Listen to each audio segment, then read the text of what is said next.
I guess I'll just run through it. It's pretty much covered in the media where you all asked for this, so I assume you have some questions, but I'll just run through it anyway so you can have the basis of it. Back in November, we hired 16 law enforcement deputy recruits. Part of that training is they go through a 8-week, 2-month in-house training program, and then they begin the field training program where they're assigned to deputies as trainers for a period of time. There are several phases within that field training program. The first phase and the second phase, which are 4 weeks long, require testing, and the testing is about agency policy. It's about the criminal laws, about criminal procedure, to make sure that those deputy recruits have the requisite knowledge in order to conduct investigations and adhere to the policies. What we found was with these 7 deputy recruits out of the 16, that many of them, when they took those phase 1 tests about a week ago, did exceptionally well, and their responses were very automatic, very rote, and were out of the ordinary from what we usually see, which caused one of the field training deputies who administered the test to question whether the recruit had access to the information. So that deputy questioned the recruit, and after a lot of probing, was able to determine that deputy had in fact had access to the actual exam. Once we obtained that information, we began an investigation, and by Thursday and Friday of last week, we were able to conclude that one of the deputy recruits, Deputy Cook, who used to work for the Pasco County Sheriff's Office, knew Deputy Biddle, who was one of our field training deputies, and that Deputy Biddle, being a field training deputy, had access to the exams, and there are 2 exams in phase 1. One's a written exam, and the other is exam questions that they answer to an oral board, and the same thing happens in phase 2. And that Deputy Biddle took the exams, and he knew it was wrong. He emailed them from his personal email to Deputy Cook's wife's email, and in the transmission of the information, he specifically says that this is the test material. He acknowledges he knows that he shouldn't be providing it, and told Deputy Cook not to share it, not send it to any agency email, and in there, in the communication, said that he didn't want to go to internal affairs for having provided this information. So there's no question that Biddle knew what he was doing was wrong. And then once Cook got the information, he took advantage of it, and he got high grades on his tests. And he shared the exams with other recruits. And as we then found out who those recruits were, we interviewed them. Some of them lied about it at first, denied it. It took several interviews, but at the end, all 7 admitted to having obtained the actual exams, used them to their advantage, cheated, and in many cases lied about it. So when this all came to conclusion on Friday, we had some more work to do during the weekend on it. We brought them in at 10:30 this morning, and I terminated all 7 of those deputy recruits for what is really egregious conduct in cheating and in many cases lying about it. So Deputy Biddle has resigned from the Pinellas County Sheriff's Office today, and this puts these events behind us. It's a terrible situation. It's something under no circumstances will we tolerate it. People who are cheats and liars don't belong working in law enforcement, and they're not going to work for the Pinellas County Sheriff's Office. There's nothing that's more important than having the public's confidence and trust. And we worked very, very hard for many years to gain that confidence and trust, and we're not going to have any individual, or in this case any group of people, that come in here and destroy that.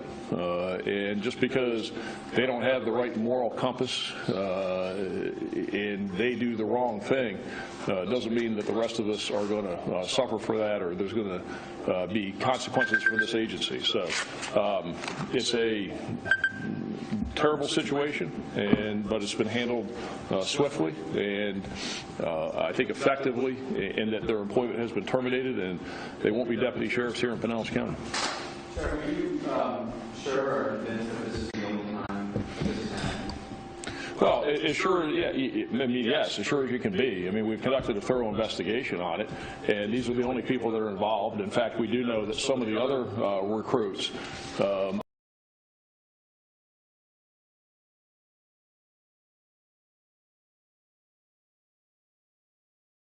the 16 were offered the exam, and they did the right thing, and they said, yeah, no, okay, forget it, I'm not going to cheat, I'll just do it the way it should be done, and I'll learn the material.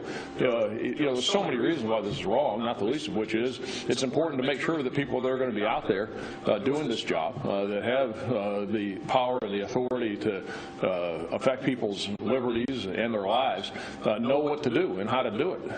And that's the purpose of the testing, is to make sure they have the requisite skills.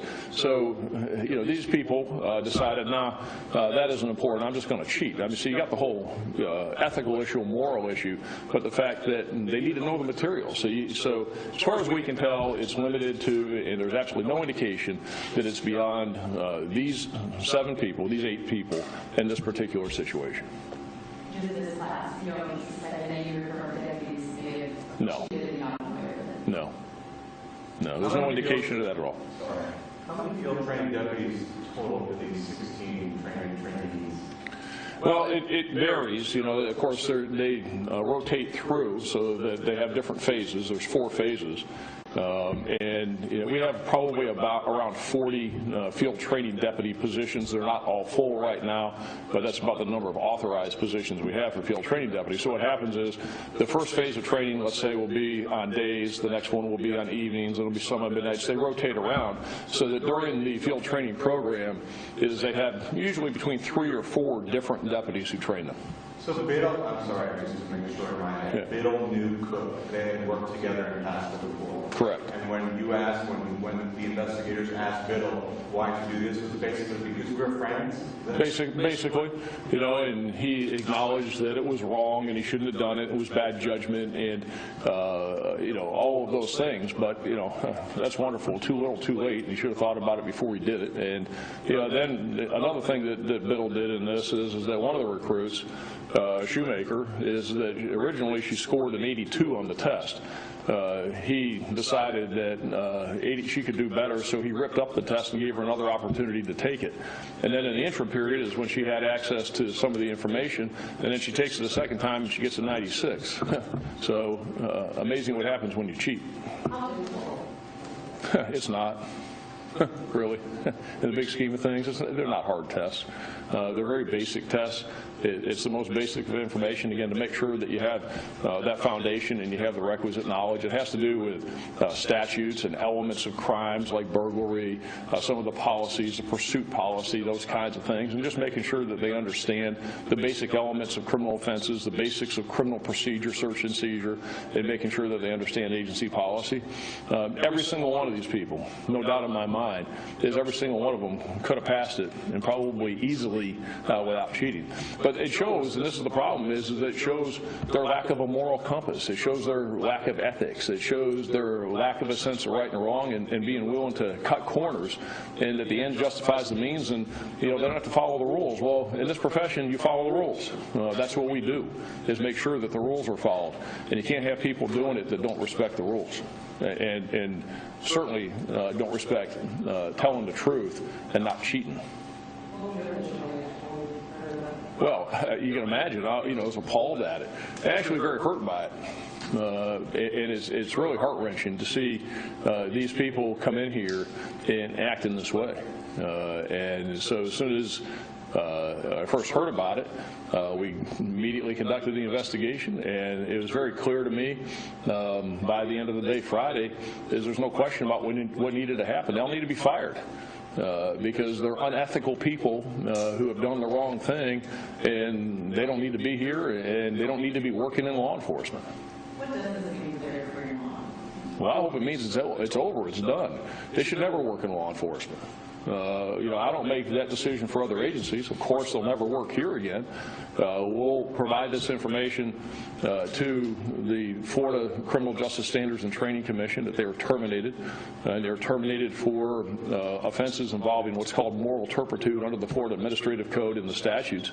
And whether their law enforcement certifications are pulled or suspended or they lose those certifications, that'll be up to the Criminal Justice Standards and Training Commission. I don't make that decision. But from what I've seen of these people and seen of the terrible decisions and the terrible judgment, and this isn't an accident, this is deliberate. I mean, there were meetings, 4 of them met in a restaurant and they shared the information, they passed the test around. I mean, it was a lot of communications. It was all clandestine. It was all, doing it in the garage and passing tests and doing it via email, and don't send this to this one and make sure that you hide this and do that. So it was all very deceitful, very deliberate. And as far as I'm concerned, nobody who engages in that conduct ever should be a law enforcement officer. They got character problems. And this all came to light a week ago from one deputy trainer who actually spotted several trainees with a great score, if you will.